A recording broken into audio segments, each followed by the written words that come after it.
어제 말씀에 이스라엘 백성이 미디안과 전쟁을 하게 되죠. 그 이유는 하나님께서 명령하시기를 이스라엘 백성이 시딤에서 미디안 여인들과 음행하여서 24,000명이 죽는데, 그런 계략을 펼쳤던 미디안 민족을 진멸하라, 그렇게 말씀하셔서 미디안과 전쟁을 하게 되고 12,000명의 병사를 뽑아서, 60만 명 정도 군인이 있지만 그 중에서 12,000명을 뽑아서 전쟁을 하게 됩니다. 그래서 미디안을 다 쳐서 멸하게 되죠. 자, 그렇게 전쟁을 해서 미디안과 전쟁을 해서 돌아왔습니다. 군인들이 전쟁을 해서 미디안을 다 이기고 죽이고 돌아왔습니다. 돌아왔는데 모세가 또 제사장 엘르아살과 또 회중의 지도자들과 더불어서 싸움을 이기고 돌아오는 그 군인들을 맞이하기 위해서 이스라엘 진영 밖으로 나갔습니다. 이스라엘 진영 밖으로 나간 이유가 있죠. 19절에 보면 전쟁한 사람들, 피가 튄 사람들, 사람을 죽인 사람들, 시체를 만진 사람들은 부정하기 때문에 진 안에 들어오면 안 됩니다. 그래서 진영 밖에서 만난 거죠. 만나서 거기서 환영하고 잘했다고 격려한 후에 이제 깨끗이 정결하게 하고 들어와라, 그렇게 명령을 했겠죠. 자, 그래서 모세와 제사장 엘르아살과 회중의 지도자들이 그 전쟁을 하고 돌아온 군인들을 맞이하러 딱 갔는데, 맞이하고 딱 보니 모세가 상황을 보고 화를 냅니다. 14절에 보면 모세가 군대의 지휘관 곧 싸움에서 돌아온 천부장 백부장 그들을 보고 화를 냅니다. 노했습니다. 잘했다고 수고했다고 격려해 주지는 못할 만저 화를 냅니다. 그 이유가 15절인 거죠. 모세가 그들에게 이르되 너희가 여자들을 다 살려두었느냐, 왜 여자들을 죽이지 않고 데리고 왔느냐, 전리품으로. 어제 말씀을 보시면 그러한 말씀이 있죠. 8절부터 쭉 보면 그들이 다 죽였지만 여인들은, 그리고 어린 아이들은 죽이지 않고 데리고 오거든요. 9절 말씀에 보면 그렇게 되어 있죠. 그래서 데리고 온 건데 모세가 군인들을 보고 화를 냅니다. 왜 여자들을 다 살려두었느냐. 여자들을 비하하려는 표현이 아니고 이스라엘 백성들이 미디안을 정복한 이유가 뭐죠? 미디안 여인들과 이스라엘 백성이 음행한 것 때문에 이스라엘이 24,000명이나 연병으로 죽었잖아요. 그것에 대해서 징벌하기 위해서 미디안을 전쟁하러 나간 거잖아요. 그런데 또 미디안 여자들을 그대로 살려두고 자기 전리품이랍시고 포로로 끌고 왔으니 좀 정신이냐. 우리가 미디안 여인들 때문에 음행해서 24,000명이나 죽었고, 그래서 미디안 사람들과 싸우려고 전쟁하고 간 건데 또 그 미디안 여인들을 데리고 왔느냐고 지금 화를 내는 거죠, 모세가. 제가 어제도 말씀드렸지만 모세는 이 미디안 전쟁이 마지막 과업이었습니다. 하나님이 이 전쟁이 끝나고 나면 너는 조상에게로 돌아갈 것이다, 죽을 것이다, 그렇게 말씀하셨거든요. 그러니까 마지막에 일을 또 잘 완수하고 싶었겠죠. 걱정도 됐겠죠. 이스라엘 백성들이 과연 내가 이후에 잘할 수 있을 것인가. 그런데 아니나 다를까 미디안 여자들을 살려둔 것을 가지고 모세가 화가 났던 것입니다. 그 이유를 바로 16절에서 말하잖아요. 보라, 이들이 발람의 꾀를 따라 이스라엘 자손을 부올의 사건에서 여호와 앞에 범죄하게 하여 여호와의 회중 가운데 연병이 일어나게 하였느니라. 이 미디안 여인들 때문에 연병이 일어나서 24,000명 죽었는데 왜 이들을 살려 데려왔느냐. 너희들 또 이 여인들과 음행하려고 하는 것이냐. 그러면 또 하나님께서 진노를 받을 것인데 왜 그러느냐. 정신 차려라, 이거 아니에요? 우리의 삶에 대해서 한번 적용해 보시죠. 우리가 이렇게 죄를 지어서 하나님께 벌을 받았는데 또 똑같은 죄를 저지르려고 하느냐. 예. 여러분, 이스라엘 백성들도 참 어리석고 죄에 대해서 연약하고 참 무기력하고 무지하지만 우리도 그렇죠. 여러분 그런 적 없으세요? 다 있으실 거예요. 하나님, 제가 이렇게 하나님 앞에서 죄를 져서 제가 이렇게 하나님께 벌을 받았습니다. 용서해 주십시오. 제가 다시는 이런 죄를 짓지 않겠습니다. 그리고 나서 또 얼마 있다가 반복해서 또 죄를 짓죠. 같은 죄를. 우리는 그러한 존재입니다. 네, 24,000명이 죽는 연병. 예. 군인들이 12,000명이 나갔거든요. 근데 죽은 사람만 24,000명이면 엄청나게 많은 숫자가 죽은 거죠. 그런데도 불구하고 또 똑같은 죄를 반복하는 이스라엘의 모습을 보고 모세가 화를 낸 것입니다. 걱정이 됐겠죠. 아, 내가 죽으면 어떻게 하지? 얘네들 잘할 수 있을까? 자, 그래서 모세가 명령을 합니다. 아이들 중에서 남자는 다 죽여라. 너희들이 여인과 아이들을 포로로 잡아왔는데 아이들 중에서도 남자는 다 죽여라. 그리고 여인들 중에서는 남자와 동침했던 여인들도 다 죽여라. 그래서 아이들 중에 남자는 다 죽이고, 남자와 동침한 경험이 있는 자녀를 낳은 여자들은 다 죽이고, 아무것도 모르는 어린 아이들 중에서 여자와 정절을 지키고 있는 여인들만 살려두고 다 죽이라고 명령을 합니다. 하나님께서 모세를 통해 강력한 조치를 취하는 거죠.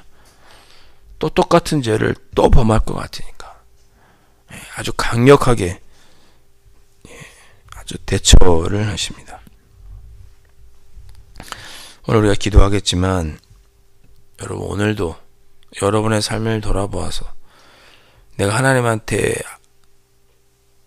다시는 이런 죄는 범하지 않겠습니다. 회개했던 것, 또 똑같이 지은 죄는 없는지, 똑같은 죄를 반복해서 짓고 있는 것은 없는지, 아, 내가 말 조심하겠다고 하나님께 약속했는데 또 이 말로 누군가를 상처 주고 가족들의 마음을 아프게 하고, 내가 이제는 좀 주님 아버지 앞에 열심히 신앙생활하고 그렇게 하겠다고 했는데 또 게으러진 것은 없는지, 하나님 이 문제만 해주시면 하겠습니다. 서원하고 하나님께 서약했는데 또 어기고, 하나님께서 나의 삶의 문제를 해결해 주셨는데 또 약속한 것을, 하나님과 약속한 것을 어기고, 그런 것은 없는지. 그랬다면 우리가 단호하게 마음을 먹어야 됩니다. 단호하게 여인들은 죽이고 아이들 중에 남자는 죽이고, 어떻게 보면 잔인할지 모르지만 모세는 그러지 않으면 이스라엘 백성이 가나안 땅에 들어가 또 죄를 질 것을 염려해서 이러한 조치를 취합니다. 오늘 우리도 기도했으면 좋겠어요. 하나님, 지금 이런 제가 죄를 짓고 있습니다. 하나님께 제가 매맞기 전에 돌이키게 하여 주시고 용서하여 주옵소서. 자, 오늘 그렇게 기도하시기를 바랍니다. 19절 말씀을 보시면 그렇게 전쟁에서 돌아온 군인들을 모세가 정결하게 합니다. 진영 밖에 너희들은 주둔해라. 일주일 동안 주둔해라. 그 셋째 날, 일곱째 날에는 몸을 정결하게 해라. 이 명령을 합니다. 누구든지 살인한 자, 또 죽임을 당한 시체를 만진 자, 누군가 전쟁하다 보면 죽을 수밖에 없잖아요. 죽였으면 시체를 만진 것과 마찬가지죠. 그 누군가를 죽이고 시체를 만진 자들은 부정하니 일주일 동안 진영 밖에 머물면서 몸을 정결하게 하고, 그리고 심지어 포로들도 그 삶을 깨끗하게 한 후에 들여보내라. 이렇게 명령을 합니다. 자, 그뿐만이 아니죠. 한 사람만 그런 게 아니라 20절 보니까 의복도, 전쟁에 나갔을 때 입었던 옷도 또 가죽으로 만든 모든 것, 뭐 허리에 띄었든지 뭐 띠띈 것, 뭐 채찍이든지 뭐든지 가죽으로 만든 모든 것, 염소털로 만든 모든 것, 나무로 만든 모든 것은 다 깨끗하게 하고 들어와라. 그러니까 전쟁할 때 나갔던 모든 것들은 다 깨끗하게 해라. 부정하다. 공동체로 들어오는 조건은 뭐냐? 깨끗하게 해야 된다는 거죠. 정결하게 한 다음에 다시 진영 안으로 들어와라. 그러면서 명령을 합니다. 22절에 보니까 금은 동철, 주석, 납 이런 쇠 붙이는 불로서 깨끗하게 하고, 불에 견디기 어려운 것은 어떻게 해요? 물로서 깨끗하게 하라 그랬습니다. 나무 같은 건 불에 대면 다 타버릴 거 아니에요? 가죽도 그러고. 그런 것들은 물로, 정결하게 하는 물로 깨끗하게 하고, 구리, 뭐 칼 이런 것들은, 금은동 이런 것들은 또 전리품 중에, 거기서 빼앗아 온 전리품 중에 뭐 금은동, 철 이런 것들은 불로 깨끗하게 하고 들어와. 결론은 뭔가요? 정결하게 한 후에 들어와라 그거죠. 의복은 옷에 물에 빨고 정결하게 한 후에 진영으로 들어와라 명령을 합니다. 그러니까 다시 하나님의 백성으로 공동체 안에 들어 함께 하려면 뭘부터 해야 된다? 깨끗하게 하는 일부터 해야 된다. 여러분 오늘 말씀을 기억하셨으면 좋겠습니다. 우리가 하나님 아버지 앞에 반복해서 짓는 죄, 영적으로 우리가 반복해서 짓는 죄는 깨끗하게 하나님께 회개하고 들어와야 합니다. 눈에 보이는 부정하고 더러워진 그 모든 행동들도 회개하고 공동체 안에 들어와야 합니다. 우리 새벽에 회개하시죠. 회개할 내용들이 있으면 내가 입술로 지은 죄는 없나? 알고 지은 죄 또는 무의식적으로 지은 죄는 없나? 하나님 아버지 앞에 약속하고 지키지 못한 것은 없나? 영적으로 게을렀던 것은 없나? 죄인 줄로 알면서도 별거 아니자고 또 지은 죄는 없나? 한번 돌아보시죠. 그렇게 한 후에야 이스라엘 백성들이 하나님 보시기에 합당한 백성으로 진영 안에 들어올 수 있었습니다. 오늘 이 새벽에 우리 기도하실 때 하나님 제 안에 반복해서 짓는 이런 죄들 있습니다. 용서해 주시고 깨끗한 모습으로 주님 주일을 맞이할 수 있는, 함께 하나님 앞에 나올 수 있는 그런 제가 될 수 있도록 이 새벽에 회개하오니 용서하여 주옵소서.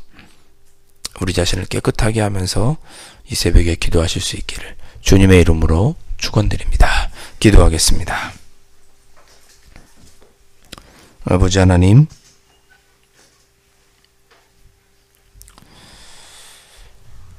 저희들의 마음속에